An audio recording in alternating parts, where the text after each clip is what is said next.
Hello दोस्तों, आप सभी का स्वागत है आपके अपने यूट्यूब चैनल पर। दोस्तों, आज हम पढ़ने वाले हैं एमपी पुलिस कांस्टेबल एग्जाम 2021 की तैयारी के लिए मॉडल सेट पेपर नंबर 96, जिसमें GK, GS, science, current affair और एमपी जीके के महत्वपूर्ण प्रश्न लिए गए हैं, जो कि आने वाली कांस्टेबल एग्जाम की दृष्टि से बहुत इंपॉर्टेंट है। तो चलिए शुरू करते हैं। देखते हैं आज का पहला प्रश्न। आज का पहला प्रश्न है, हाल ही में किसने फसल बीमा जागरूकता अभियान की शुरुआत की है? तो इसका जो राइट आंसर है वह है ऑप्शन नंबर 2, नरेंद्र सिंह तोमर ने हाल ही में फसल बीमा जागरूकता अभियान की शुरुआत की है। नरेंद्र सिंह तोमर केंद्रीय कृषि एवं किसान कल्याण मंत्री हैं। चलिए आगे बढ़ते हैं अगले प्रश्न की ओर। अगला प्रश्न है हमारा प्रश्न क्रमांक 2, महाधिवक्ता पद का कार्यकाल कितना होता है? तो इसका जो राइट आंसर है वह है ऑप्शन नंबर 4, निश्चित नहीं होता है। महाधिवक्ता राज्य का सर्वोच्च विधिक अधिकारी होता है, जिसकी नियुक्ति राज्यपाल के द्वारा की जाती है। मध्य प्रदेश के प्रथम महाधिवक्ता श्री एम अधिकारी थे तथा वर्तमान महाधिवक्ता श्री पुरुषेंद्र कौरव है। महाधिवक्ता राज्यपाल के प्रसाद पर्यंत कार्य करता है। चलिए आगे बढ़ते हैं अगले प्रश्न की ओर। अगला प्रश्न है हमारा प्रश्न क्रमांक 3, मध्य प्रदेश के किस जिले के गांव बारंगा को 100% सौर ऊर्जा का उपयोग करने वाला ग्राम बनाया जाएगा? तो इसका जो राइट आंसर है दोस्तों वह है ऑप्शन नंबर 2, हरदा जिले के। मध्य प्रदेश के हरदा जिले के गांव बारंगा को 100% सौर ऊर्जा का उपयोग करने वाला ग्राम बनाया जाएगा। चलिए आगे बढ़ते हैं अगले प्रश्न की ओर। अगला प्रश्न है हमारा, इनमें से कौन सा राजस्थान में स्थित एक हिल स्टेशन है? पूछा गया आपसे, इनमें से कौन सा राजस्थान में स्थित एक हिल स्टेशन है? तो इसका जो राइट आंसर वह है option number 3, mount Abu. Mount Abu Rajasthan में स्थित एक हिल स्टेशन है। राजस्थान की राजधानी है जयपुर। राजस्थान के सीएम है अशोक गहलोत। राजस्थान के गवर्नर हैं कलराज मिश्र और राजस्थान के चीफ जस्टिस हैं इंद्रजीत महांती। चलिए आगे बढ़ते हैं अगले प्रश्न की ओर। अगला प्रश्न है हमारा, इनमें से किस स्थान की स्थापना 1577 में गुरु रामदास द्वारा की गई थी? तो इसका जो राइट आंसर है वह है ऑप्शन नंबर 1, अमृतसर। अमृतसर की स्थापना 1577 में गुरु रामदास द्वारा की गई थी। अमृतसर पंजाब में स्थित है। अमृतसर में स्वर्ण मंदिर स्थित है। यहाँ गुरु हरमिंदर साहिब गुरुद्वारा स्थित है। रामदास सिखों के चौथे गुरु थे। सिख धर्म की स्थापना गुरु नानक देव ने की थी। आगे बढ़ते हैं अगले प्रश्न की ओर। अगला प्रश्न है हमारा, निम्नलिखित में से किस पूर्व भारतीय राष्ट्रपति ने सबसे कम अवधि के लिए पदभार संभाला है? तो इसका जो राइट आंसर है वह है option number 1, doctor Zakir Hussain. ऐसे राष्ट्रपति हैं दिए गए ऑप्शनों में जिन्होंने सबसे कम समय की अवधि के लिए पदभार संभाला है। जाकिर हुसैन भारत के प्रथम मुस्लिम राष्ट्रपति थे। भारत के प्रथम राष्ट्रपति राजेंद्र प्रसाद थे तथा वर्तमान में भारत के राष्ट्रपति रामनाथ कोविंद है। आगे बढ़ते हैं अगले प्रश्न की ओर। अगला प्रश्न हमारा, भारतीय संविधान के किस अनुच्छेद में राष्ट्रपति पर महाभियोग लगाने की प्रक्रिया दी गई है? तो इसका राइट आंसर है ऑप्शन नंबर 2, अनुच्छेद 61 में। भारतीय संविधान के अनुच्छेद 61 के अनुसार राष्ट्रपति पर महाभियोग लगाया जा सकता है। राष्ट्रपति भारत का प्रथम नागरिक होता है। राष्ट्रपति पद की न्यूनतम उम्र 35 वर्ष तथा इसका कार्यकाल 5 वर्ष का होता है। राष्ट्रपति अनुच्छेद 123 के तहत अध्यादेश जारी कर सकता है। भारत की संपूर्ण आपातकालीन शक्तियां राष्ट्रपति में निहित होती है। राष्ट्रपति की नियुक्ति भारत के मुख्य न्यायाधीश के द्वारा की जाती है। चलिए आगे बढ़ते हैं अगले प्रश्न की ओर। अगला प्रश्न हमारा, कौन सा भारतीय शहर कढ़ाई की कला चिकनकारी के लिए प्रसिद्ध है? तो इसका जो राइट आंसर है वह है ऑप्शन नंबर 1, लखनऊ। कढ़ाई कला चिकनकारी के लिए प्रसिद्ध है। लखनऊ उत्तर प्रदेश राज्य की राजधानी है। उत्तर प्रदेश के सीएम है योगी आदित्यनाथ। उत्तर प्रदेश की गवर्नर है आनंदीबेन पटेल। चलिए आगे बढ़ते हैं अगले प्रश्न की ओर। अगला प्रश्न हमारा, निम्नलिखित में से कौन सा एक खगोलीय पिंड नहीं है? तो इसका जो राइट आंसर है वह है ऑप्शन नंबर 4, समुद्र एक खगोलीय पिंड नहीं है। यह पारिस्थितिकी तंत्र का हिस्सा है। पृथ्वी के कुल क्षेत्रफल का लगभग 71% भाग जलमग्न है। यह भी आपको याद रखना है। आगे बढ़ते हैं अगले प्रश्न की ओर। अगला प्रश्न हमारा, मध्य प्रदेश पिछड़ा वर्ग आयोग के वर्तमान अध्यक्ष कौन है? पूछा गया आपसे, मध्य प्रदेश पिछड़ा वर्ग आयोग के वर्तमान अध्यक्ष कौन है? तो इसका राइट आंसर है ऑप्शन नंबर 4, जेपी धनुपिया।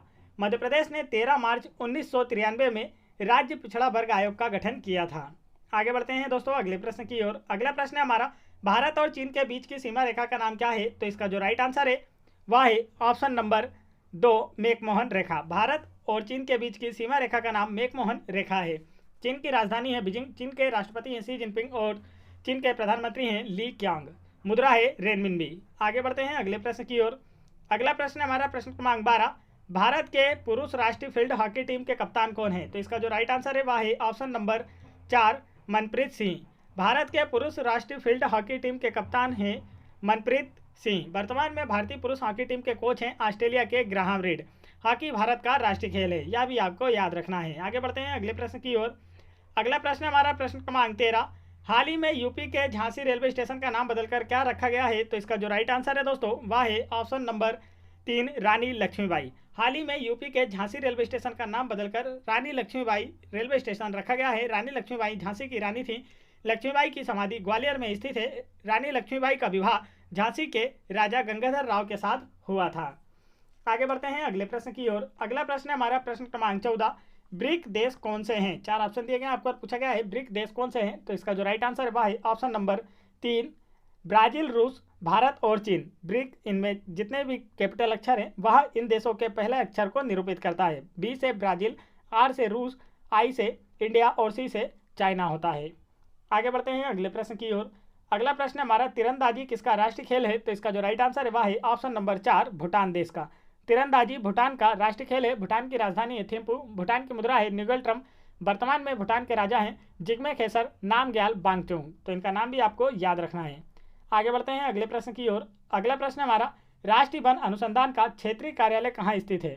तो इसका जो राइट आंसर है वह है ऑप्शन नंबर 3 जबलपुर में। राष्ट्रीय वन अनुसंधान का क्षेत्रीय कार्यालय जबलपुर में स्थित है। जबलपुर क्षेत्रफल की दृष्टि से मध्य प्रदेश का सबसे बड़ा संभाग है। यह मध्य प्रदेश का सर्वाधिक साक्षर जिला है। जबलपुर को मध्य प्रदेश की संस्कृति एवं न्यायिक राजधानी भी कहा जाता है। मध्य प्रदेश का हाईकोर्ट जबलपुर में ही स्थित है। आगे बढ़ते हैं दोस्तों अगले प्रश्न की ओर। अगला प्रश्न है हमारा राष्ट्रीय खेल दिवस कब मनाया जाता है? तो इसका राइट आंसर है ऑप्शन नंबर 4 29 अगस्त को। राष्ट्रीय खेल दिवस 29 अगस्त को प्रत्येक वर्ष हॉकी के जादूगर ध्यानचंद की याद में मनाया जाता है। आगे बढ़ते हैं अगले प्रश्न की ओर। अगला प्रश्न है हमारा संयुक्त राष्ट्र के प्रेसिडेंट के रूप में चुने जाने वाले पहले भारतीय कौन थे? तो इसका जो राइट आंसर है वह है ऑप्शन नंबर 1 विजय लक्ष्मी पंडित। चलिए आगे चलते हैं अगले प्रश्न की ओर। अगला प्रश्न है हमारा एलिफेंटा की गुफाएं कहाँ स्थित है? तो इसका जो राइट आंसर है वह है ऑप्शन नंबर 3 महाराष्ट्र में। एलिफेंटा की गुफाएं महाराष्ट्र राज्य में स्थित है। महाराष्ट्र की राजधानी है मुंबई। महाराष्ट्र के सीएम उद्धव ठाकरे जो कि शिवसेना पार्टी से हैं। महाराष्ट्र के गवर्नर है भगत सिंह कोश्यारी। चलिए आगे चलते हैं अगले प्रश्न की ओर। अगला प्रश्न है हमारा गुना से अलग होकर कौन सा जिला बना? तो इसका राइट आंसर है ऑप्शन नंबर 1 अशोकनगर को 15 अगस्त 2003 को गुना से अलग करके नया जिला बनाया गया था। मध्य प्रदेश में वर्तमान में 52 जिले हैं तथा नागदा 53वें जिले के रूप में प्रस्तावित है। चलिए आगे बढ़ते हैं अगले प्रश्न की ओर। अगला प्रश्न है हमारा प्रश्न क्रमांक 21। आर्किमिडीज ने आर्किमिडीज का सिद्धांत की खोज के बाद क्या निर्धारित किया था? तो इसका जो राइट आंसर है दोस्तों वह है ऑप्शन नंबर 1 राजा के मुकुट में सोने की शुद्धता। आर्किमिडीज सिद्धांत के अनुसार किसी तरल माध्यम में किसी वस्तु पर लगने वाला उत्प्लावन बल उस वस्तु द्वारा विस्थापित तरल भार के बराबर होता है, जैसे बर्फ का पानी में तैरना। चलिए आगे बढ़ते हैं अगले प्रश्न की ओर। अगला प्रश्न है हमारा प्रश्न क्रमांक 22। मशरूम एक खालिस्तान है। तो इसका जो राइट आंसर है वह है ऑप्शन नंबर 2 कवक। मशरूम एक प्रकार का कवक है। इसे छत्रक या खुम्बी भी कहा जाता है। कवकों का अध्ययन माइकोलॉजी कहलाता है। आगे बढ़ते हैं दोस्तों। यदि आप लोगों को वीडियो पसंद आ रही हो तो वीडियो को एक लाइक जरूर करें और मेरे चैनल को भी जरूर सब्सक्राइब कर लें। और यदि आप लोगों को MP police 2016-2017 previous year questions की वीडियो देखना है या इन एग्जाम्स के लिए मॉडल सेट पेपर देखना है या फिर आप लोगों को एमपी जीके से रिलेटेड महत्वपूर्ण क्वेश्चंस की वीडियो देखना है तो आप उन्हें मेरे चैनल की प्लेलिस्ट में जाकर वहाँ से देख सकते हैं, जिसकी लिंक मैंने वीडियो के डिस्क्रिप्शन में दे रखी है। तो चलिए आगे बढ़ते हैं अगले प्रश्न की ओर। अगला प्रश्न हमारा भोपाल त्रासदी के दौरान कौन सी गैस का रिसाव हुआ था? तो इसका राइट आंसर है option number 1 methyl isocyanide. Bhopal त्रासदी के समय मिथाइल आइसोसाइनाइड अर्थात MIC गैस का रिसाव हुआ था। भोपाल गैस त्रासदी 2-3 दिसंबर 1984 को भोपाल की यूनियन कार्बाइड फैक्ट्री से निकलने वाली जहरीली गैस मिथाइल आइसोसाइनाइड के रिसाव से लगभग 15,000 लोगों की मृत्यु हुई थी। इस त्रासदी के जख्म अभी तक नहीं भरे गए हैं और इस त्रासदी के समय मध्य प्रदेश के सीएम अर्जुन सिंह थे। चलिए आगे बढ़ते हैं अगले प्रश्न की ओर। अगला प्रश्न है हमारा मानव शरीर में पिट्यूटरी ग्रंथि कहाँ स्थित है? पूछा गया आपसे मानव शरीर में पिट्यूटरी ग्रंथि कहाँ स्थित है? तो इसका राइट आंसर है ऑप्शन नंबर 2 मस्तिष्क के तले पर। इसे पीयूष ग्रंथि भी कहा जाता है, जिसका आकार मटर के दाने के समान होता है। इसका जो भार होता है वह 0.6 ग्राम होता है। इसे मास्टर ग्रंथि के रूप में भी जाना जाता है। चलिए आगे बढ़ते हैं अगले प्रश्न की ओर। अगला प्रश्न है हमारा ध्वनि तरंग का आयाम किस पर निर्भर करता है? पूछा गया आपसे ध्वनि तरंग का आयाम किस पर निर्भर करता है? तो इसका राइट आंसर है ऑप्शन नंबर 4 वस्तु को कंपन कराने के लिए प्रयुक्त बल पर। ध्वनि तरंग का आयाम वस्तु को कंपन कराने के लिए प्रयुक्त बल पर निर्भर करता है। ध्वनि अनुदैर्ध्य तरंग का उदाहरण है। चलिए आगे बढ़ते हैं अगले प्रश्न की ओर। अगला प्रश्न है हमारा जब 3/4 चांद दिखाई देता है तो उसे क्या कहा जाता है? तो इसका राइट आंसर है ऑप्शन नंबर 2, उन्नतोदर। जब 3/4 चांद दिखाई देता है तो उसे उन्नतोदर कहा जाता है। चंद्रमा पूर्णिमा के दिन पूर्ण रूप से दिखाई देता है तथा अमावस्या के दिन पूर्णतः दिखाई नहीं देता है। आगे बढ़ते हैं अगले प्रश्न की ओर। अगला प्रश्न हमारा, लेंथेनाइड और एक्टिनाइड को खालिस्तान भी कहा जाता है तो इसका राइट आंसर है ऑप्शन नंबर 1, आंतरिक संक्रमण तत्व। लेंथेनाइड और एक्टिनाइड तत्वों को आंतरिक संक्रमण तत्व भी कहा जाता है। लेंथेनाइड और एक्टिनाइड दोनों श्रेणियां के तत्व एफ ब्लॉक से संबंध रखते हैं। आगे बढ़ते हैं अगले प्रश्न की ओर। अगला प्रश्न हमारा, निम्नलिखित में से कौन सा घटक पत्तियों को हरा रंग प्रदान करता है? तो इसका जो राइट आंसर है दोस्तों वह है ऑप्शन नंबर 3, क्लोरोफिल पत्तियों को हरा रंग प्रदान करता है। पौधों में उपस्थित पर्णहरित हरित लवक अर्थात क्लोरोफिल प्रकाश संश्लेषण अभिक्रिया में महत्वपूर्ण भूमिका निभाता है। चलिए आगे बढ़ते हैं अगले प्रश्न की ओर। अगला प्रश्न हमारा, किसी तत्व का परमाणु क्रमांक नाभिक में मौजूद किसकी संख्या के बराबर होता है? तो इसका राइट आंसर है ऑप्शन नंबर 4, प्रोटॉनों की। किसी तत्व का परमाणु क्रमांक नाभिक में मौजूद प्रोटॉनों की संख्या के बराबर होता है तथा तत्व का परमाणु भार उसमें उपस्थित प्रोटॉन तथा न्यूट्रॉनों के संख्या के योग के बराबर होता है। आगे बढ़ते हैं अगले प्रश्न की ओर। अगला प्रश्न हमारा, जानवरों के उनके पर्यावरण के साथ संबंधों के अध्ययन को क्या कहा जाता है? तो इसका जो राइट आंसर है दोस्तों वह है ऑप्शन नंबर 4, इकोलॉजी। जानवरों के उनके पर्यावरण के साथ संबंधों के अध्ययन को इकोलॉजी कहा जाता है। पारिस्थितिकी जीव विज्ञान की भाषा का है जिसमें जीव समुदायों का इसके वातावरण के साथ पारस्परिक संबंधों का अध्ययन किया जाता है।